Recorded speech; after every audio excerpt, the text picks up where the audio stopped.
Hi friends, welcome to capital world. ഞാൻ ഇന്നിവിടെ ഒരു ജിലേബിയുടെ റെസിപ്പിയാണ് കാണിക്കാൻ പോകുന്നത്. പലരും ട്രൈ ചെയ്തിട്ട് നന്നാവാത്ത ഒരു ഐറ്റമാണ് ജിലേബി. ഞാൻ തന്നെ പല വീഡിയോസും കണ്ടുണ്ടാക്കി നോക്കിയിട്ടുണ്ട്.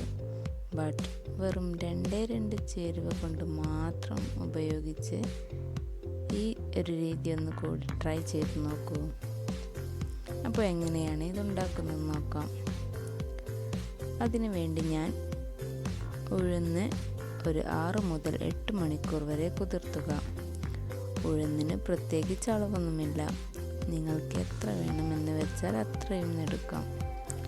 കാരണം ഇത് വേറെ ഒരു ഇൻഗ്രീഡിയൻസും ചേർക്കുന്നില്ല.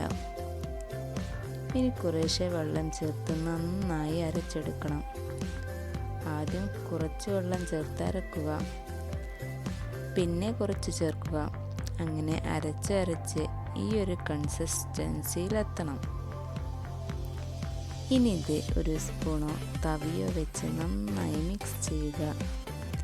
ഇനി ശർക്കര പാനി തയ്യാറാക്കി വെക്കുക. ശർക്കര പാനിയിലേക്ക് അല്പം ഉപ്പ് കൂടി ചേർക്കുക. ഇനി ഒരു പാനിൽ ഓയിൽ ഒഴിച്ച് ചൂടാകാൻ വെക്കുക. ചൂട് ഒരിക്കലും കൂടിപ്പോവരുത്, ലോ ഫ്ലെയിമിൽ വെക്കുക. ഇനി ഈ മാവ് ഒരു പൈപ്പിംഗ് ബാഗിലേക്കോ കവറിലേക്കോ അല്ലെങ്കിൽ കുപ്പിയിലോ നിറച്ച് ഇതുപോലെ ചുറ്റിക്കുക. മീഡിയം ഫ്ലെയിമിൽ മാത്രം മൊരിച്ചെടുക്കുക. ഇനി ഇത് നേരെ ഇളം ചൂടുള്ള ശർക്കര പാനിയിലേക്ക് ഇട്ട് ഒരു മിനിറ്റ് വെക്കുക. ഇങ്ങനെയെല്ലാം ചുട്ടെടുക്കുക.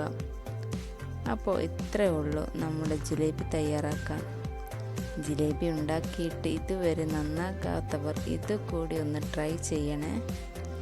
വീഡിയോ ഇഷ്ടപ്പെട്ടാൽ ലൈക്കും സബ്സ്ക്രൈബും ചെയ്യണേ. അപ്പോൾ അടുത്ത വീഡിയോയുമായി വീണ്ടും കാണാം. ബൈ.